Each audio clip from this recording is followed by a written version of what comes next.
His biological father, Jim, was described as someone who never sat still, was impulsive, and had to be chained to his chair to get his homework done. It was only through the patience and diligence of Jim's mother that Jim even finished high school. Like many ADD adults, Jim thrived in the military as a Marine military police officer.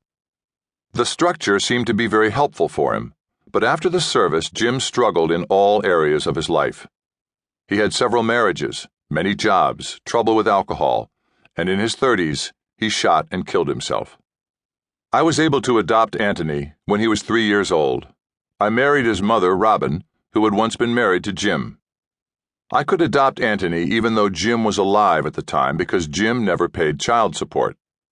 In Oklahoma, where I was in medical school, there was a law that if a parent did not live up to their obligation, the step-parent could adopt the child. I adored Anthony, but his room used to follow the second law of physics, meaning that things went from order to disorder. I used to ask him if he planned to have his room that messy. His handwriting was a mess, and half an hour of homework used to take him 3 hours to do, with his mother yelling at him to sit down and get it done. Anthony's school performance alternated from being excellent if he loved his teacher, to mediocre, despite having a high IQ. As part of a study I was doing on ADD with an electrical brain imaging study called quantitative EEG, I scanned Anthony's brain. His scan pattern was clearly consistent with ADD. He had an excessive amount of slow brainwave activity in the front part of his brain.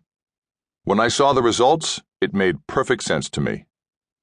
On the surface, Brianne, my oldest daughter, was the perfect child. She was always easy, always sweet. Her room was always clean and her homework always done. If I only had Brianne, I would have been a terrible child psychiatrist. I would have thought Brianne was so wonderful because I was such a good dad.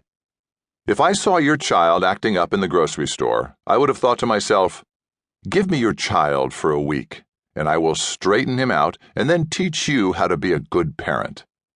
Well, God knew I was like that, so God gave me Caitlin.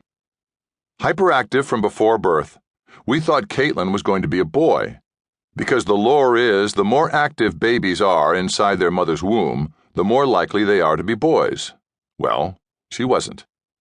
Trying to hold Caitlin when she was a year old was like trying to hold a live salmon.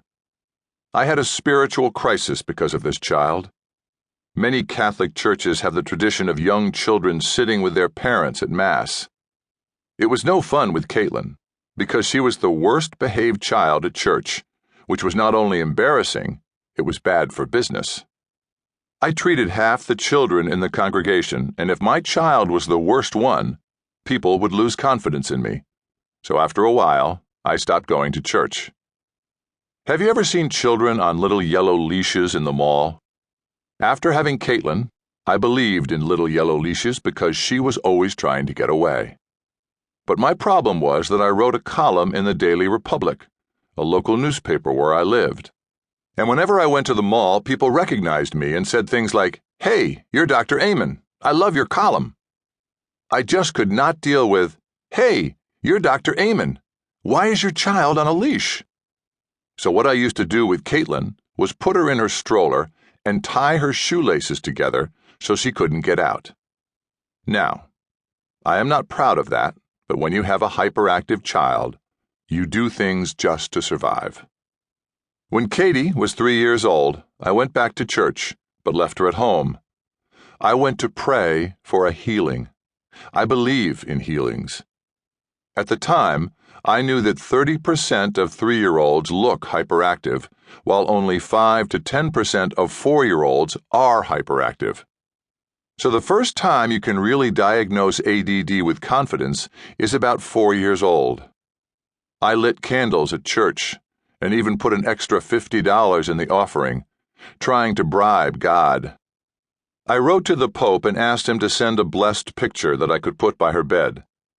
But he must have had a secretary with ADD because no one wrote me back. At the age of 4 years old, I brought Katie to a colleague who diagnosed her with ADD. During Caitlin's evaluation, the psychologist looked at Robin and then at me and basically asked,